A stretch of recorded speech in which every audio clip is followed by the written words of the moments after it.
देखिए इसमें लिखा है कि टू रिड्यूस, पहला जो क्वेश्चन है आप लोग देखिएगा ध्यान से। पहला क्वेश्चन बोलता है to reduce the credit availability in the economy the central bank में, इनमें से क्या चार और चारों में से ऑप्शन। पहला इसका मतलब समझ लीजिए कि क्रेडिट की अवेलेबिलिटी कम करनी है, यानी देश में मनी की सप्लाई को कम करना है। तो आप लोग को याद है देश में मनी की सप्लाई कैसे कम होती है भाइयों? मनी की सप्लाई देश में कम होती है, सीआरआर बढ़ा दो, एसएलआर बढ़ा दो, बैंक रेट बढ़ा दो, मार्जिन रिक्वायरमेंट बढ़ा दो, ठीक है, रेपो रेट बढ़ा दो। और जो इसमें ओपन मार्केट का शायद दे रखा है, ओपन मार्केट ऑपरेशन में सिक्योरिटीज अगर आपके देश में रिड्यूस करना है क्रेडिट को, तो गवर्नमेंट की सिक्योरिटीज पब्लिक को बेच दो। तो इसमें लिखा है buy the securities in open market, नहीं, sell the securities in open market, reduce the reserve ratio, reduce the repo rate. तो आप बताइए इसमें से कौन सा आंसर सही है? वैसे तो इसमें से मेरे को तो दो आंसर ठीक लगे।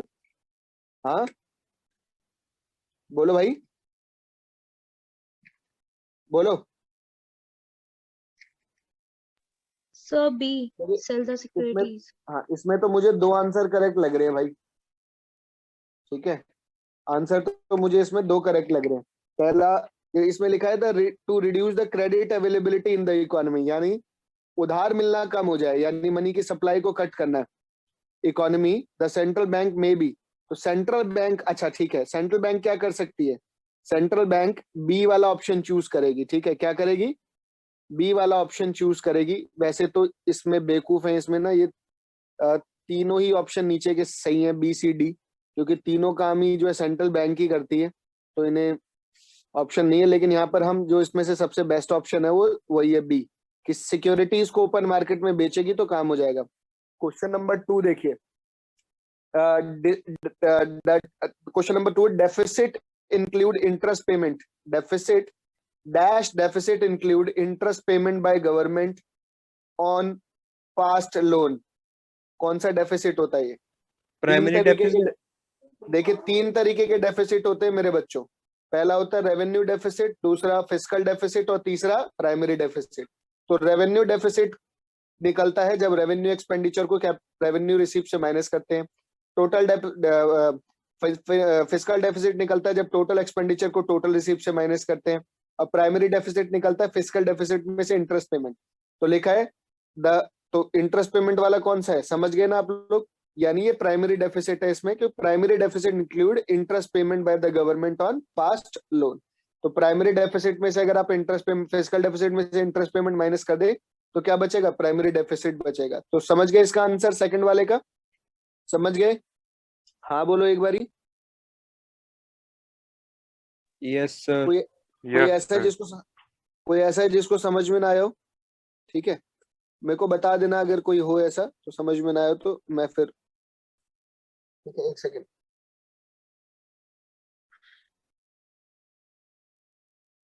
चलिए third question, sir state whether the following is statement is true और sir false.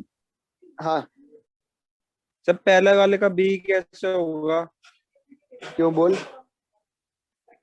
To reduce creditability in economy, मतलब मार्केट से पैसा खींचना है ना, तो हाँ पहला वाला तो होना चाहिए ना फिर तो उसके पहला लिए तो वाला, हम बाय करेंगे ना अबे कौन बाय ताकि कर रहा है? मार्केट से buy securities in the economy. अब सुन, अगर सिक्योरिटी, अबे देख, अच्छा रिड्यूस करना है ना? Yes sir. तो एक तरीके से मार्केट से पैसा खींचना है ना, वो तो सेंट्रल गवर्नमेंट तो बाय करके खरीदेगी ना, तभी तो वो पब्लिक अबे का पैसा। सुन तो ले, सुन, अरे सुन ले मेरे भाई, अगर तेरे को मार्केट से पैसा खींचना है तो सरकार सिक्योरिटी बेचेगी लोगों को। तो सिक्योरिटीज लोगों के पास, और पैसा किसके पास चला जाएगा? पैसा किसके पास चला जाएगा? हाँ ठीक है, समझ गया सर। सरकार के पास चला जाएगा। और अगर और बाय तब करती जब मंदी होती है, यानी सरकार उनसे खरीद लेती है सिक्योरिटीज, यानी सिक्योरिटी सरकार के पास और पैसा बाजार में, समझ रहे? तो मंदी की स्थिति में बाय होगा और उसकी स्थिति में सेल होगा, यानी बी आंसर करेक्ट है। समझ गया मेरे भाई? समझ गया सर। ठीक है, इसके बाद अगला क्वेश्चन, स्टेट वेदर द, इसमें से इन्वेंट्री जो है वो इन्वेंट्री स्टॉक है या फ्लो है? स्टॉक इन्वेंट्री तो सर अच्छा मुझे ये बताओ, अभी इस क्लास में ऐसा कौन सा बच्चा है जिसे स्टॉक और फ्लो में डिफरेंस नहीं पता? ईमानदारी से बताना, ठीक है? जल्दी बता दो, स्टॉक और फ्लो में डिफरेंस किसको नहीं पता है? जल्दी बोलो जल्दी। बेटा यहाँ पे कोई आपको नहीं देख रहा, कोई आपको जानता भी नहीं, ऑनलाइन क्लास में आपकी शक्ल भी नहीं दिख रही। बोलो फटाफट, अगर किसी बच्चे को स्टॉक और फ्लो में डिफरेंस नहीं पता तो।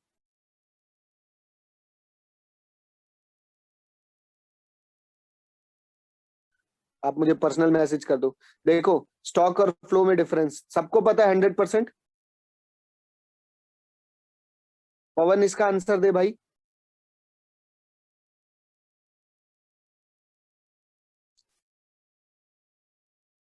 आकाश इसका आंसर दे, थर्ड वाले का आंसर दो। पांडे जी आंसर दो।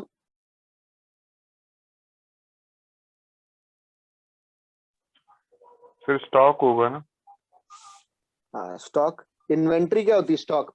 देखिए, स्टॉक और फ्लो में बेसिक डिफरेंस ये होता है, स्टॉक वो होता है जिसे सिंगल पॉइंट ऑफ टाइम में नापा जाता है, जबकि फ्लो वो होता है जिसे 2 पॉइंट ऑफ टाइम में नापा जाता है। मेरी जेब में कितना पैसा है वो स्टॉक है, मैं कितना पैसा खर्च करूंगा वो फ्लो है, ठीक है? वेल्थ स्टॉक होता है, कैपिटल स्टॉक होता है, दिल्ली से बंबई की दूरी स्टॉक है, ठीक है?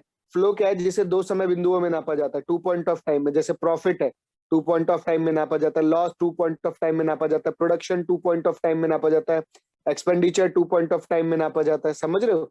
तो जिन भी चीजों को, तो स्टॉक जो है, यानी बैंक में पड़ा पैसा भी स्टॉक है, आईएफसीआई के गोदाम में पड़ा हुआ क्या कहते हैं अनाज भी स्टॉक है, मेरी टंकी में पड़ा हुआ पानी भी स्टॉक है, मेरी जेब में कितना पैसा है वो भी स्टॉक है। समझ रहे हो? अभी देश में कितनी पॉपुलेशन है वो भी स्टॉक है, क्योंकि सिंगल पॉइंट ऑफ टाइम में नापी जाने वाली हर चीज स्टॉक होती है। चलिए ठीक है। इसके बाद क्वेश्चन नंबर 4 में आइए, विच of the following is not a factor payment? इसमें से फैक्टर पेमेंट कौन सी नहीं है? तो सबसे पहले आपको फैक्टर पेमेंट पता होनी चाहिए मेरे बच्चों। सबसे पहले आपको फैक्टर पेमेंट पता होनी चाहिए। फैक्टर पेमेंट क्या होती है? बोलिए। फैक्टर पेमेंट क्या होती है? बोलिए। जो सर्विस प्रोवाइड करने पर दी जाती है सर। हाँ, 2 तरह की पेमेंट होती है, एक ट्रांसफर पेमेंट होती है और एक फैक्टर पेमेंट होती है। देखिए, फैक्टर पेमेंट वो होती है जो फैक्टर ऑफ प्रोडक्शन को उनकी सर्विसेज के लिए दी जाती है। फैक्टर ऑफ प्रोडक्शन क्या होते हैं? लैंड, लेबर, कैपिटल और एंटरप्रेन्योर। देखिए, जिन बच्चों ने नेशनल इनकम नहीं की है वो नई वाली 12th के साथ नेशनल इनकम कर सकते हैं, मैं बेसिक से करा रहा हूँ, ठीक है? अभी ये सब टॉपिक बहुत अच्छे से कराए मैंने, स्टॉक, वेरिएबल, फैक्टर पेमेंट, ये सब। तो मेरी बात ध्यान से सुनिएगा। और 10th के जो बच्चे नए आपके आस पड़ोस में 10th के नए बच्चे जो 11th में जा रहे हैं, कॉमर्स ले रहे हैं, उनको प्लीज बता दो कि हमारी मंडे से 11th की क्लासेस स्टार्ट हो रही है, प्लीज इतना कर देना सर के लिए। आप ध्यान से सुनिए, फैक्टर पेमेंट और इसमें क्या डिफरेंस है? फैक्टर पेमेंट और दूसरा क्या बोल रहा हूँ मैं, ट्रांसफर पेमेंट। देखिए, factor payment factor of production को उनके काम के बदले मिलती है, जबकि ट्रांसफर पेमेंट जो है वो एक आदमी को सिर्फ ट्रांसफर होती है। जैसे तुम्हारे पापा तुम्हें पॉकेट मनी देते हैं, वो ट्रांसफर इनकम है तुम्हारे लिए। पेंशन मिलती है किसी बुड्ढे को तो वो ट्रांसफर इनकम है। स्कॉलरशिप मिलती है तो वो ट्रांसफर इनकम है। यानी ट्रांसफर इनकम जो है वो सिर्फ एक ट्रांसफर कॉन्सेप्ट है, जबकि फैक्टर पेमेंट जो है वो फैक्टर ऑफ प्रोडक्शन को उनके काम के बदले दी जाती है, और वो एक अर्निंग कॉन्सेप्ट है। तो अब इसमें देखिए लिखा है, इसमें से कौन सी फैक्टर पेमेंट है? Free uniform to defence personnel, free में दी गई है, तो ये जो है फ्री में दी गई है, तो ये ट्रांसफर है, ठीक है? उसके बाद यानी उन्होंने कमाई तो है नहीं। Salary to member of parliament, ठीक है? इसमें से फैक्टर पेमेंट कौन सी है? Rent paid to owner owner of building, बोलिए। सी। नॉट पूछा है, ध्यान रखियो। D, sir. Scholarship. Scholarship student, ठीक है, हाँ बिल्कुल। D. Scholarship given to student, D इसका आंसर है। देखिए, क्योंकि यूनिफॉर्म भी जो दी जा रही है ना, वो यूनिफॉर्म पहन के नौकरी ही करेगा, तो यूनिफॉर्म वाले को नहीं मानेंगे। तो ऊपर के तीनों तो फैक्टर पेमेंट है, यानी उसको यूनिफॉर्म दी जा रही है, सैलरी दी जा रही है, मेंबर ऑफ पार्लियामेंट को रेंट दिया जाता है। अब जैसे मैं चालान ड्यूटी में हूँ, अब वो लोग मुझे क्या कहते हैं, फ्री में सैनिटाइजर, मास्क और ये सारी चीजें देते हैं, तो इसका मतलब थोड़ी है कि वो ट्रांसफर हो गई। वो तो मैं उसको लेके यूज करूंगा, चालान काटूंगा जाके। समझ में आया बेटा? तो समझ गए होगे पहले का आंसर। चलिए नेक्स्ट क्वेश्चन पे आ जाइए।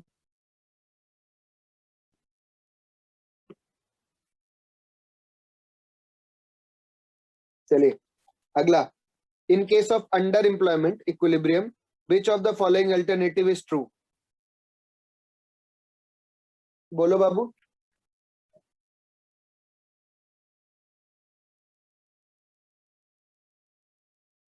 बोलो बाबू, अंडर एम्प्लॉयमेंट इक्विलिब्रियम क्या होता है?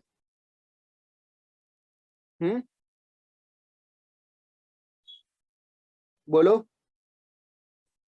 बोलो। एक देश में, ये देखो, एक देश में यानी फुल एम्प्लॉयमेंट लेवल के लिए इतनी एडी की जरूरत है। ये फुल एम्प्लॉयमेंट इक्विलिब्रियम बनाने के लिए पॉइंट है ये वाला, समझ रहे हैं? लेकिन अगर एडी इससे कम है, एडी क्या है, अगर एडी इससे कम है तो ये वाला जो पॉइंट होगा, ये वाला जो पॉइंट है, ये अंडर एम्प्लॉयमेंट इक्विलिब्रियम को शो करेगा, क्योंकि एडी उतनी नहीं है जितनी फुल एम्प्लॉयमेंट के लिए, उतनी एडी नहीं है जितनी एडी फुल एम्प्लॉयमेंट के लिए चाहिए। इसका मतलब आपका देश इक्विलिब्रियम में तो होगा लेकिन अंडर एम्प्लॉयमेंट। ये जो ग्रीन वाला पॉइंट है ये अंडर एम्प्लॉयमेंट इक्विलिब्रियम है, और जो ये येलो वाला पॉइंट है ये फुल एम्प्लॉयमेंट इक्विलिब्रियम को शो करता है। तो चलिए ये आपको समझ में आ गया होगा पूरी कहानी। अब आप बताइए, in case of underemployment equilibrium which of the following alternative is true? Underemployment में कौन क्या होता है? Aggregate demand is equal to aggregate supply, ऐसा होता है? नहीं, ठीक है, यानी एग्रीगेट नॉट ट्रू पूछ रहा है वो, तो ए होगा ना। हाँ, नॉट ट्रू पूछ रहा है, तो नॉट ट्रू वही है, aggregate demand is equal to aggregate supply, क्योंकि इसमें तो जो है एग्रीगेट सप्लाई ज्यादा होती है और एग्रीगेट डिमांड क्या होती है, कम होती है। बाकी को भी एक बार पढ़ लेते हैं। There is exist excess production capacity, yes, देश में ज्यादा प्रोडक्शन होता है इसीलिए तो एग्रीगेट सप्लाई ज्यादा है, करेक्ट है ये बात। रिसोर्सेज आर नॉट, बिल्कुल, resources are fully identified utilise, ऐसा भी नहीं है, ठीक है। तो पहला वाला है कि एग्रीगेट डिमांड एग्रीगेट सप्लाई के resources are fully and efficiently utilised, इसका तो कोई मतलब बना नहीं। Aggregate demand is equal to aggregate supply, यही कम है कि मतलब फुल एम्प्लॉयमेंट के लिए जितनी एग्रीगेट डिमांड की जरूरत है एग्रीगेट डिमांड उससे कम है, यानी फर्स्ट वाला आंसर इसका करेक्ट है।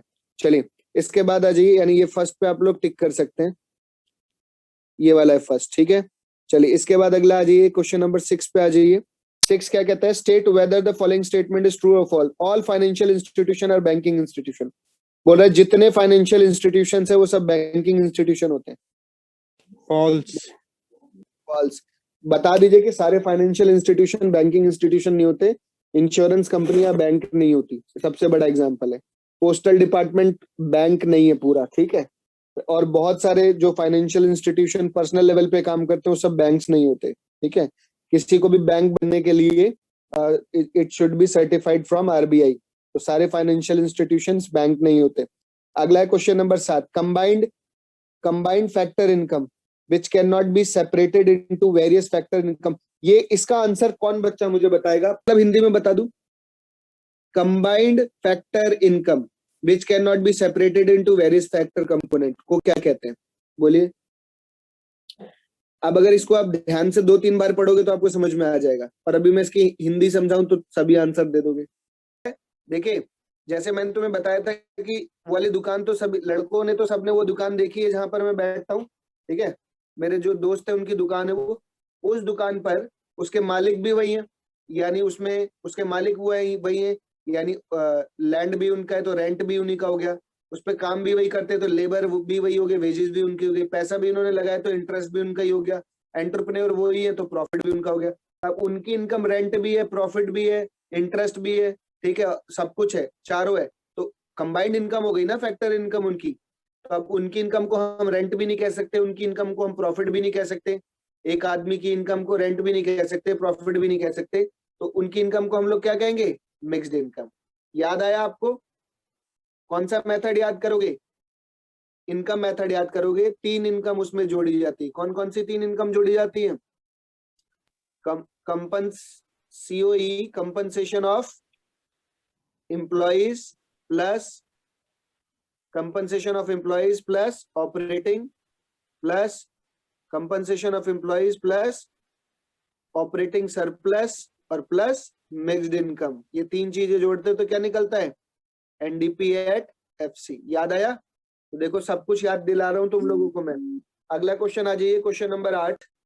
हाँ देखिए अगला क्वेश्चन देखिए बाबू, अगला जो क्वेश्चन है, कंबाइंड फैक्टर इनकम विच, अच्छा ये हो गया, combined factor income which can not be separated in various factor income component is called mixed income. अगला क्वेश्चन है, the MPS is 0.5 and initial change in investment is 250 crore.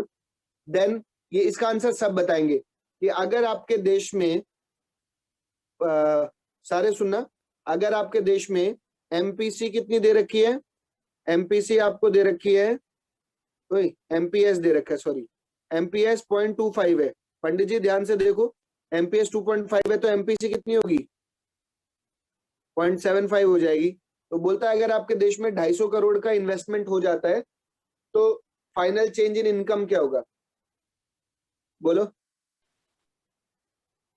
देखो अगर MPC के की, देखिए के की वैल्यू क्या होगी, अगर एमपीसी 0.5 है तो के 1/एमपीएस होता है ना उसका 0.25, तो के की वैल्यू कितनी हो जाएगी 4, समझ रहे हो ना, के की वैल्यू कितनी हो जाएगी 4। तो अगर के की वैल्यू 4 है तो के की जगह पे फॉर्मूला, के का फॉर्मूला क्या होता है, डेल्टा वाई अपॉन डेल्टा आई।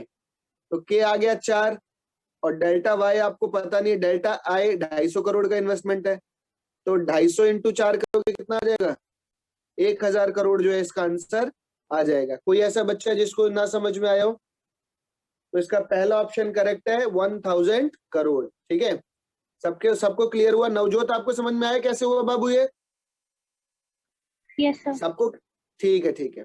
कि कोई ऐसा बच्चा जिसको समझ में ना आया हो, दोबारा समझाना हो, कोई ऐसा बच्चा जिसको समझ में ना आया हो, बोल दो बेटा। सबको आ गया हो तो हाँ बोलो। आ गया सर। हाँ बाबू अगला क्वेश्चन, अगला क्वेश्चन है, अगला बोलता है पब्लिक गुड क्या होता है। देखिए पब्लिक गुड्स वो गुड्स है जो पब्लिक पर्पस के लिए होते हैं, ठीक है, जो किसी की प्राइवेट प्रॉपर्टी नहीं होती, उसको हम लोग क्या कहते हैं, पब्लिक गुड्स कहते हैं। जो किसी एक आदमी की नहीं होती है, these are called public goods. समझ रहे हो, ओके। एग्जाम्पल बोलो पब्लिक गुड्स के, कोई बता सकता है, बोलिए। पार्क। बिल्कुल करेक्ट। रेलवे। ये किसने बोला पार्क, आयुषी। बिल्कुल करेक्ट। हाँ रेलवे भी जिसने बोला ठीक है, ठीक है, पब्लिक प्रॉपर्टी है वो भी, वैसे सरकार की है पर पब्लिक कह सकते हो, रेलवे स्टेशन। अगला देखिए question number 10, net domestic capital formation plus change in stock क्या होता है, बोलिए। नेट डोमेस्टिक कैपिटल फॉर्मेशन और प्लस चेंज इन स्टॉक क्या होता है।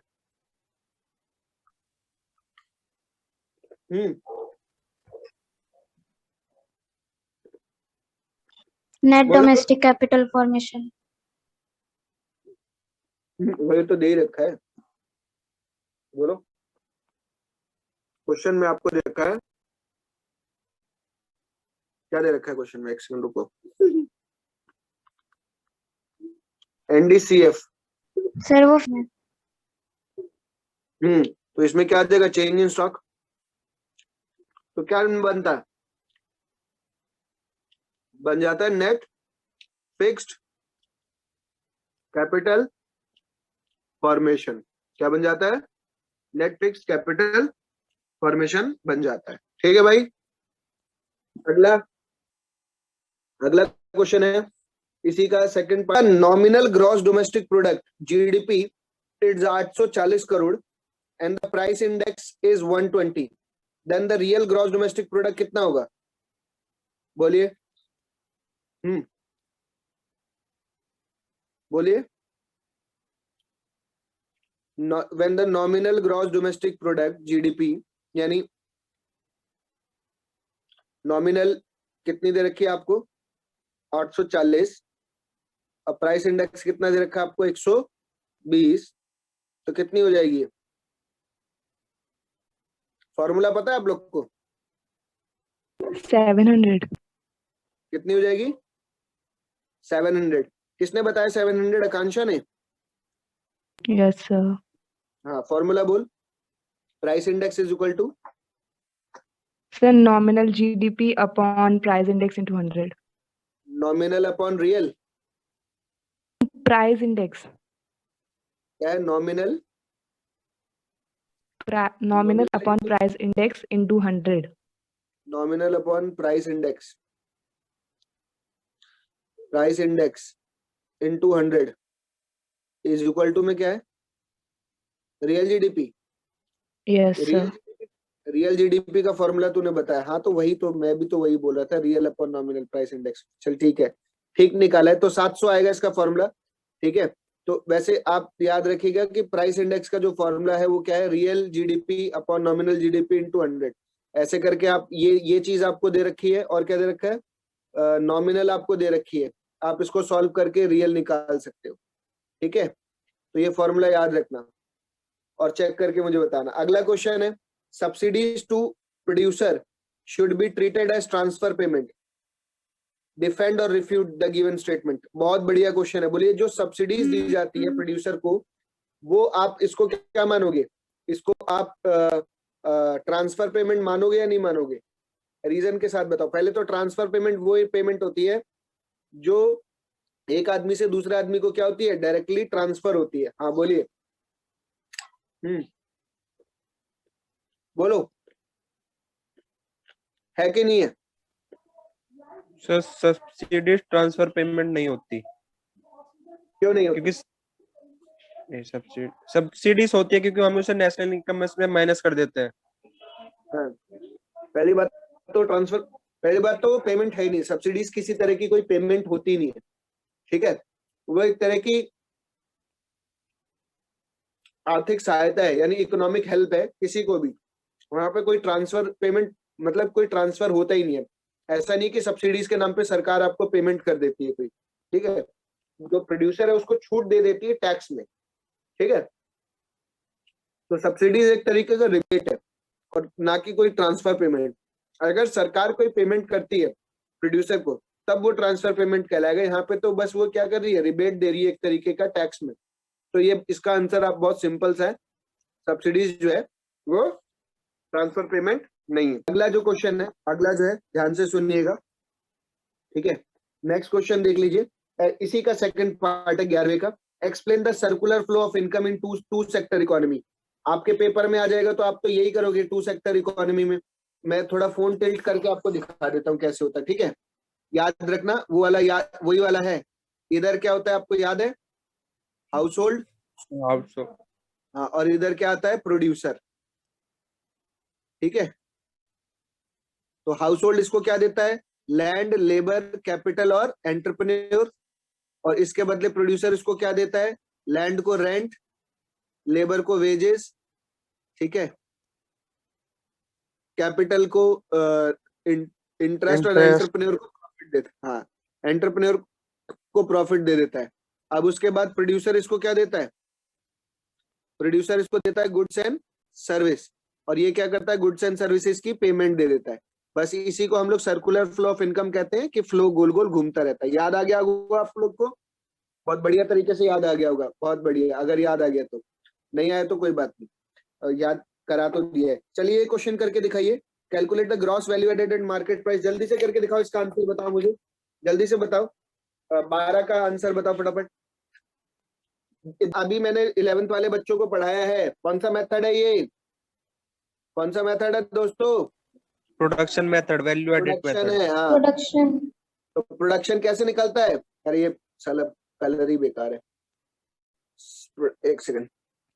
प्रोडक्शन कैसे निकलता है? Sales plus change in stock, तो आता आपका value of output.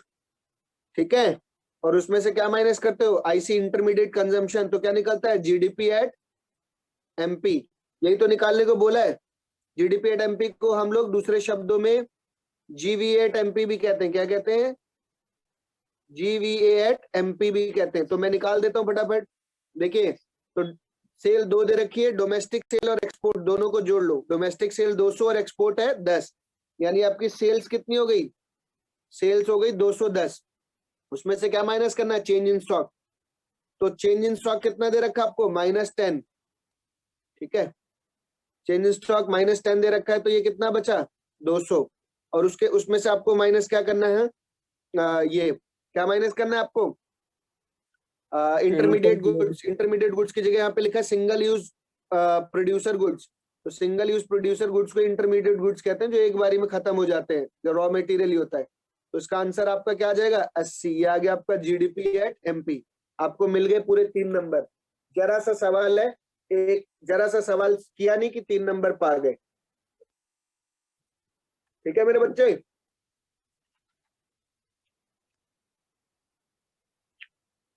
Taxation is the effective tool to reduce the inequality of income, justify the statement of the valid reason। अब ये देखो ये क्या है, ये जो 13वां क्वेश्चन है, ये आपने वो पढ़े थे बजट के उद्देश्य, बजट के उद्देश्य यानी ऑब्जेक्टिव ऑफ बजट, उसी में से एक ऑब्जेक्टिव है। तो बोलता है कि टैक्सेशन जो है इनइक्वालिटी को खत्म करता है। बिल्कुल करेक्ट। सरकार टैक्सेशन के जरिए इनइक्वालिटी को खत्म करने की कोशिश करती है। सरकार अमीर आदमी के ऊपर ज्यादा से ज्यादा टैक्स लगाती है और गरीब आदमी को टैक्स नहीं लगाती, उसके ऊपर उसको सब्सिडी देती है। यानी एक तरीके से अमीर आदमी से पैसा लेके गरीब आदमी को दे देती है। यहाँ पे सरकार क्या करती है, रॉबिन हुड वाला काम करती है। रॉबिन हुड नाम का व्यक्ति था जो अमीर आदमियों को लूटता था और गरीबों को दे देता था। तो यहाँ पे सरकार यही काम करती है, इनइक्वालिटी को खत्म करने की कोशिश करती है। अगर एक आदमी की इनकम, मान लीजिए एक आदमी की इनकम 10 रुपए है और दूसरे आदमी की इनकम 0 है, तो उनका रेशियो 10:0 है।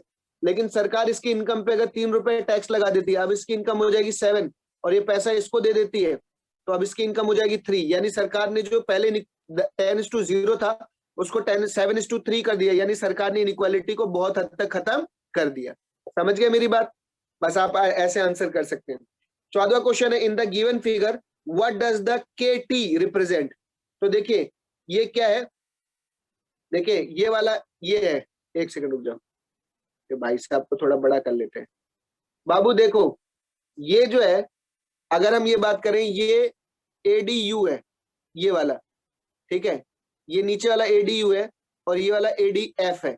सरकार ने जो एडीयू है उसमें क्या किया, सरकार ने एडीयू को ठीक करने के लिए चेंज इन इन्वेस्टमेंट किया, अपने निवेश में वृद्धि की, जिससे एडीयू है वो क्या बन जाएगा, एडीएफ। तो सरकार हमेशा कोशिश करती है चेंज इन इन्वेस्टमेंट को ठीक करने की। तो इसका मतलब ये जो बीच का जो डिफरेंस है, एडीएफ और एडीयू के बीच का जो डिफरेंस होता है वो क्या होता है, डेफिशिएंट डिमांड या डिफ्लेशनरी गैप कहलाता है। तो आप लोग बता दीजिएगा कि जो केटी है ना, ये केटी क्या प्रेजेंट करता है, डेफिशिएंट डिमांड को या डिफ्लेशनरी गैप को रिप्रेजेंट करता है। और आप इसमें अगला जो पार्ट पूछा है, state the 2 fiscal measure to control. तो फिस्कल मेजर सरकार के खर्चे और इनकम से जुड़े होते हैं। अगर आपके देश में डेफिशिएंट डिमांड है तो सरकार को बोलिए टैक्सेस को रिड्यूस करेगी, सरकार टैक्सेस को रिड्यूस करेगी और अपने एक्सपेंडिचर्स को क्या करेगी, बढ़ा देगी। सरकार अपने खर्चों को बढ़ाए और टैक्सेस को घटाए तो आपके देश में डेफिशिएंट डिमांड जो है ठीक हो जाएगी। ये इसके फिस्कल मेजर है। बाकी मॉनेटरी मेजर तो और सारे होते हैं। अगर मॉनेटरी पूछता तो क्या लिखते डेफिशिएंट डिमांड के केस में, तो सरकार को बोलते कि सीआरआर घटाओ, एसएलआर घटाओ, रेपो रेट घटाओ, मार्जिन रिक्वायरमेंट घटाओ, ठीक है, और सिक्योरिटीज को वापस खरीद लो ओपन मार्केट ऑपरेशन में। ऐसा आप कर सकते हैं। अगला क्वेश्चन है, इसी का सेकंड पार्ट है, मतलब और मैं explain how repo rate help in correcting excess demand. अभी आपको पता है अगर आपके देश में एक्सेस डिमांड है तो आप रेपो रेट को रेपो रेट को बढ़ा दीजिए। रेपो रेट को बढ़ाओगे तो बैंकों को लोन महंगा मिलेगा, लोन महंगा मिलेगा तो बैंक के कस्टमर को लोन महंगा देंगी, लोग लोन देना बंद कर देंगे, मनी की सप्लाई कट डाउन हो जाएगी, मनी की सप्लाई कम डाउन हो जाएगी तो बाइंग पावर रिड्यूस हो जाएगी, लोगों की बाइंग पावर रिड्यूस होगी तो अपने आप एक्सेस डिमांड आपके देश में खत्म हो जाएगी। अगला क्वेश्चन, ये मेरे सबको समझ में आया, मेरे हर बच्चे को समझ। Services, domestic demand for goods and, मतलब हमारे देश में जो डिमांड है गुड्स एंड सर्विसेज की, वो फिर क्या कहते हैं, import of goods and services हो गया, ठीक है। तो दोनों में यही है, एक पहला वाला जो है वो export of goods and services है और दूसरा वाला import of goods and services है। यानी एक जो है करंट अकाउंट के डेबिट साइड में आने वाला आइटम है और एक जो है करंट अकाउंट के क्रेडिट साइड में आने वाला आइटम है। अगला जो क्वेश्चन है वो बिल्कुल सीधे सीधे आपसे पूछ रहा है, distinguish between current account deficit and current account surplus. तो भाई डेफिसिट कब होगा करंट अकाउंट में, करंट अकाउंट में डेफिसिट तब होगा जब रिसीप्ट्स कम हो और पेमेंट्स क्या हो करंट अकाउंट में ज्यादा हो, और मतलब बेसिकली, और सरप्लस तब होगा जब पेमेंट ज्यादा हो और रिसीप्ट्स कम हो। तो करंट अकाउंट में देखो डेफिसिट तब आएगा जब गुड्स एंड सर्विसेज का इंपोर्ट ज्यादा हो, और सरप्लस तब आएगा जब गुड्स एंड सर्विसेज का एक्सपोर्ट ज्यादा हो। डेफिसिट तब आएगा जब पेमेंट टू अब्रॉड यानी यूनिलेटरल पेमेंट टू अब्रॉड ज्यादा हो, और रिसीप्ट फ्रॉम, और ये सरप्लस तब होगा जब रिसीव फ्रॉम अब्रॉड ज्यादा हो। समझ रहे हो? तो ये डेफिसिट, करंट अकाउंट डेफिसिट और करंट अकाउंट सरप्लस है। इक्विलिब्रियम तब होता है जब पेमेंट और रिसीप्ट दोनों क्या हो जाए, बराबर हो जाए। तो 3 नंबर का क्वेश्चन है। अजीब से ही दोनों क्वेश्चन थे, लेकिन थे कोई इतने खास नहीं है, घुमाया तो है नहीं क्वेश्चंस को। अगला क्वेश्चन है, answer the following question on the base of given data. Planned investment 100 crore है और सी आपका 50 है। ये बहुत आसान क्वेश्चन है। बोलिए क्या करना है इसमें, इस क्वेश्चन में क्या करना है? बोलिए। डिटरमाइन द इक्विलिब्रियम कर देंगे। हाँ, वाई निकालना है आपको। कैसे निकालोगे? पहला निकाल लो। हाँ, कैसे निकालोगे?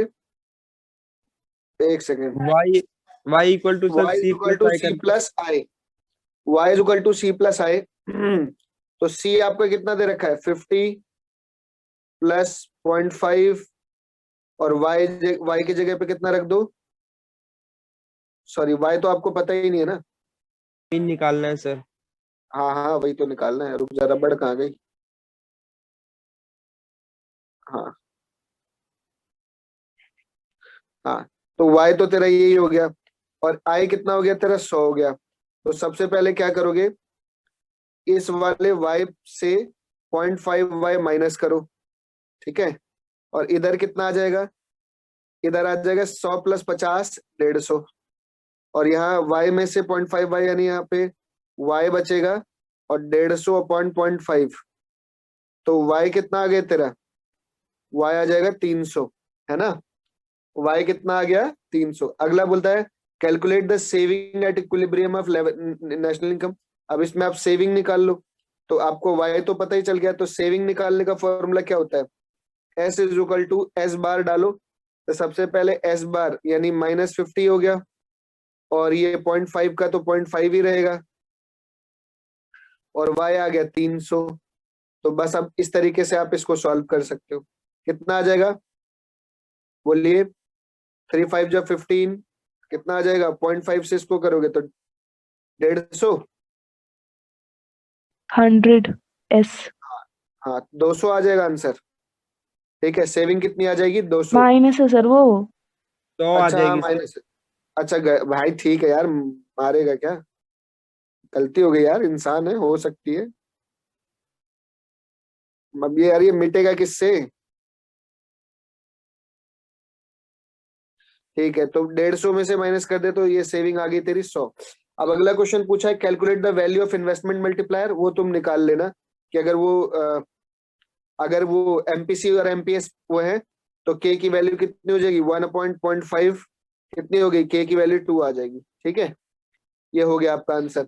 अगला क्वेश्चन है, इसी का सेकंड पार्ट है, discuss the working of adjustment of mechanism of situation if aggregate demand is greater than aggregate supply. आप जानते हो कि एग्रीगेट डिमांड अगर आपके देश में एग्रीगेट सप्लाई से ज्यादा है, इसका मतलब आपके देश में जो कंजम्पशन लेवल है वो प्लान्ड प्रोडक्शन से बहुत ज्यादा है। यहाँ पर प्रोडक्शन कम पड़ जाएगी, प्राइसेस राइज करेंगे। इसके लिए क्या करना पड़ेगा? बफर स्टॉक रिलीज करना पड़ेगा, और प्रोड्यूसर्स को नया प्रोडक्शन प्लान करना पड़ेगा एक्सेस लेवल पर। और ऐसा तब तक करना पड़ेगा जब तक एग्रीगेट सप्लाई बढ़कर एग्रीगेट डिमांड के बराबर नहीं आ जाती। और दूसरा कैलकुलेट द, ये क्या है? Ex ante investment are less than ex ante saving. वही investment are less than saving, same वही वाला पॉइंट है कि अगर इन्वेस्टमेंट कम है और सेविंग ज्यादा है, लोग बचत कर रहे हैं, इसका मतलब बहुत सारा माल बिना बिके रह जाएगा इकोनॉमी में।